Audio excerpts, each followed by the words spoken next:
Paano ba? Payo para sa mga umasa at pinaasa. 8 tips. Shoutout to Wilson Fuentes, AMN Ceditor, and Sandbox 1989. For topic requests, shoutout requests, please like this video, subscribe, and leave a comment down below. Let's start the video. Tip number 1. Marami pang iba. Isipin mo na lang kung pinaasa ka niya, marami pang ibang tao sa mundo. Hindi dahil sa hindi kayo nagkatuluyan ay hahayaan mo na lang ang sarili mo na malugmok. Kasi sino ba siya, 'di ba? Para paglaanan mo ng pansin at ng pagmamahal mo.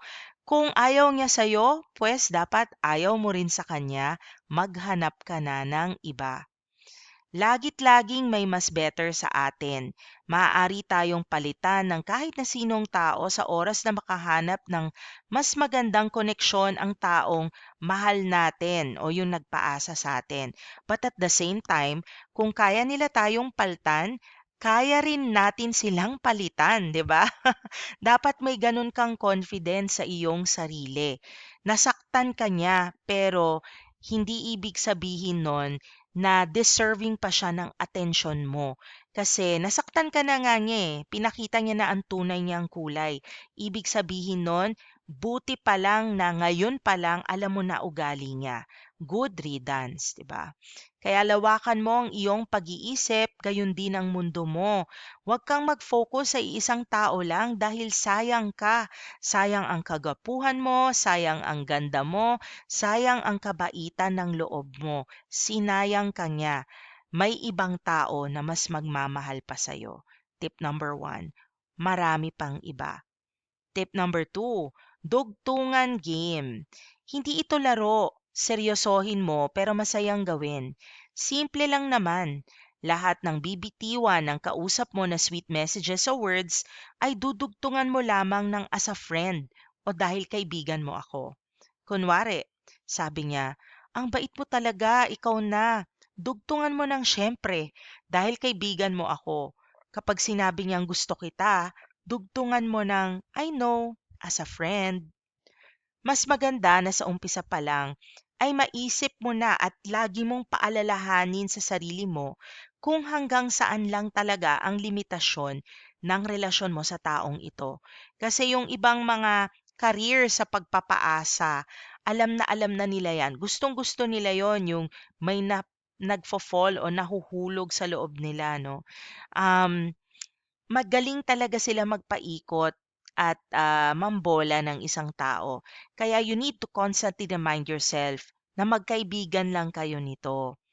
Isipin mo kung hanggang saan lang ang pwede niyong gawin lalo na kung may karelasyon na siyang iba. Linawin mo rin sa kanya ang boundaries mo na hanggang magkaibigan lang kayo. Kayong dalawa. Tip number 2, dugtungan game.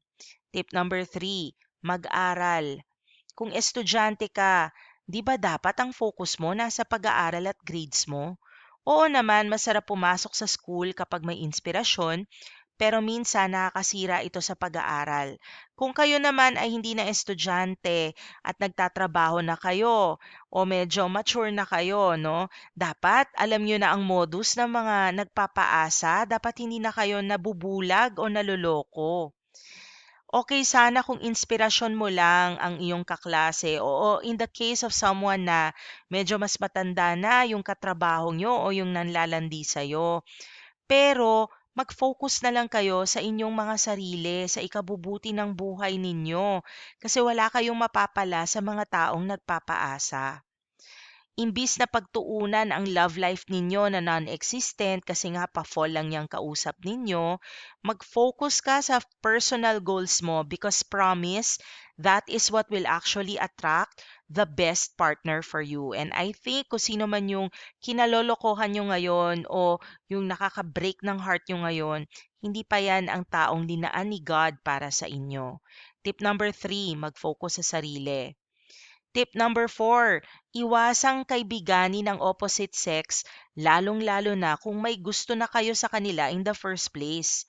Huwag gawing BFF ang opposite sex kung hindi mo kaya na hindi ma-develop ang feelings o mahulog ang loob para sa kanila. Pwede kasi namang maging mag-best friend ang lalaki at babae. Pero marami sa kuno ay magkakaibigang babae at lalaki, yung isa sa kanila actually may hidden feelings for the other person. Mas masarap sila kasama dahil may crush kayo, pero baka ma-develop ang feelings mo at aasa ka lang o mapaasa ka niya and in the end, ikaw lang ang masasaktan. Kaya proteksyonan mo na ang iyong sarili. Kung alam mong hindi mo kayang kontrolin ang iyong mga emosyon, lalo't-lalo na lagi mo siyang kasama, lumayo-layo ka muna at proteksyonan ang inyong puso. Tip number 4, iwasang kaibiganin ang opposite sex, lalong-lalo na kung may gusto ka sa kanila. Tip number 5, mag-assume. Mag-assume. Oo nga, sinabi ngang huwag mag-assume pero kung mag-a-assume ka rin lang, i-assume mo na yung kabaliktaran na hindi kanya talaga gusto.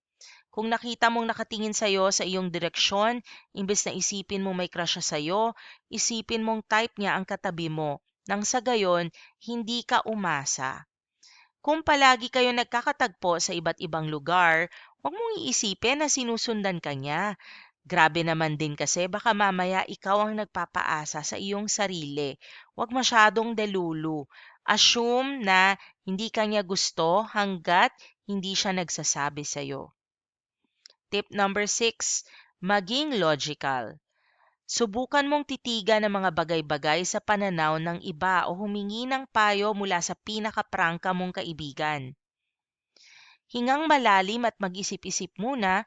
Kung halimbawang lagi mo siyang kasama sa paggagala, hindi naman ibig sabihin nito ay gusto ka niya. Madalas, hindi lang talaga siya makahindi sa'yo o di kaya ay gusto niya ang company mo as a friend. Huwag kagad mag-assume dahil dito talaga maraming na-hurt or naka-heartbroken. Hanggat hindi niya pa inaamin sa'yo o hindi ka pa niya liniligawan, i-assume mo na magkaibigan lang ang turingan ninyong dalawa. Tip number 6, maging logical. Tip number 7, magtanong. Sa lahat ng mga payo, ito talaga ang pinakauna mong dapat gawin nang sa gayon ay maiwasan na ang pasikot-sikot pa. Walang masama sa pagtatanong at pagkaklaro kung ano ba talaga kayo sa isa't isa para alam mo ang ikikilos mo. Kung mahina ang iyong loob na tanungin siya kung ano ka ba para sa kanya, eh, daanin mo na lang sa biro, no? Ang importante ay maliwanagan ka. Makiramdam ka rin kung ano ba talaga ang turing niya sa'yo o sino ka sa buhay niya. Kasi kung hindi mo talaga ma-spelling kung ano ba ang lagay ninyo, kung nanliligaw ba siya o hindi, um, mas maganda na i-assume mo na lang na hindi siya nanliligaw. Kasi ang guys naman typically o even ang babae, no, kung may gusto sa'yo, malalaman at malalaman mo talaga dahil babakuran ka rin yan. Kaya kung feeling mo ay MU kayo pero wala pang confirmation, daanin mo sa pabirong pagtatanong. Uy, ano ba? May iba nanliligaw sa akin. Gusto mo ba ako o hindi? Or humingi ka ng payo tungkol sa ibang lalaki pero sabihin mo na ikaw kasi hindi mo ako liniligawan eh. So, magbigay ka ng ng paraan para umamin siya sa o di kaya maliwanagan kung ano ba talaga kayong dalawa. And tip number 8, unahin ang sarili. Kung ayaw mo talaga mapaasa, umiwas ka na lang sa mga taong alam mo na madalas nagpapaasa o yung madadevelop ka. Imbis na makipag-usap ka sa kanila at makipagkilala, gumawa ka na lang ng produktibong bagay o mag-invest ka sa taong nag invest din sa'yo. Kumbaga, para maiwasan ng heartbreak, kung sino lang yung may gusto sa'yo, yun lang din ang pagtutuunan mo ng pansin. Mag-focus ka sa pagdiskubre sa iyong sarili at gumawa ka ng mapaglilibangan mo nang hindi mo siya laging naiisip. Tandaan na kung para sa'yo talaga.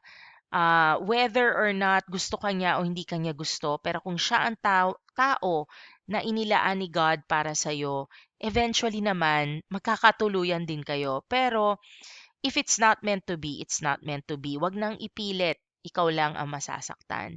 Tip number 8, unahin ang pagmamahal sa sarili. Maraming salamat sa pagnood. For topic requests, video requests, and shoutout requests, Please like this video, share, subscribe, and leave a comment down below. See you in future Paano Ba Tagalog How to Channel videos.